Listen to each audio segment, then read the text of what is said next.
এই আন্দোলনে পরিচয় লুকানোর প্রধান কারণ ছিল, আমি মনে করি, ফ্যাসিস্ট হাসিনার কাছ থেকে দেশকে মুক্ত করা। তখন এই পরিচয় দিলে বহু ছাত্রের প্রাণ যেত। শিবির পরিচয় দিয়ে শেখ হাসিনা মাত্র দেখেননি, জামাত শিবিরকে রাস্তায় নামানোর জন্য ক্ষমতার পতনের দুদিন আগে এই দলটিকে নিষিদ্ধ করেছিল। কারণ তারা চেয়েছিল জামাত শিবিরকে রাস্তায় নামাবে, জামাত শিবির নামলে পুলিশ ব্যাপক অভাবে গুলি চালিয়ে মানুষ মারবে, তখন ছাত্রদেরকেও মেরে দেবে বিএনপির নামে, জামাত শিবিরের নামে।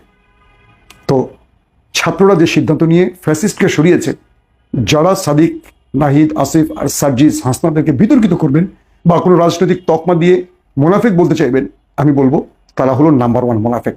আরেকটা কথা বলবো, হাসিনার বিরুদ্ধে কথা বলছে বা আওয়ামী লীগের বিরুদ্ধে কথা বলছে বলে সবাইকে বুকে টেনে নেবেন না। মনে রাখবেন, এর মধ্যেও ফ্যাসিস্টদের কেউ কেউ থাকেন যারা দুপক্ষেই খেলেন, এবং এদের জন্যই বহু ছেলে গুম হয়েছে, বহু নেতা গুম হয়েছে। কিভাবে? এরাই বন্ধু সেজে তথ্য পাচার করে দেয় জায়গা মতো, বুঝতে পারছি। সো আমি সাদিককে বলবো, তুমি শিবির করো বা বাম করো, ছাত্র দল করো, ছাত্র লীগ করো, আমার কোনো আপত্তি নেই। তুমি যে এই 24-এ বাংলাদেশকে আবার স্বাধীনতার সংগ্রামে বিজয়ী করে আনার পেছনে কলকাঠি নেড়েছ বা আন্দোলনের একজন নেতৃত্ব স্থানে ছিলে, এটি আমাদের জন্য গর্বের। যারা সমালোচনা করছেন তাদেরকে সমালোচনা করতে দেন। আরেকটা কথা বলবো, এই আন্দোলনে বিএনপি এবং ছাত্রদলের ভূমিকা ছিল অসম্ভব, কেউ তাদের ছোট করে কথা বলবেন না। সর্বাধিক প্রাণ গেছে বিএনপি এবং ছাত্রদলের।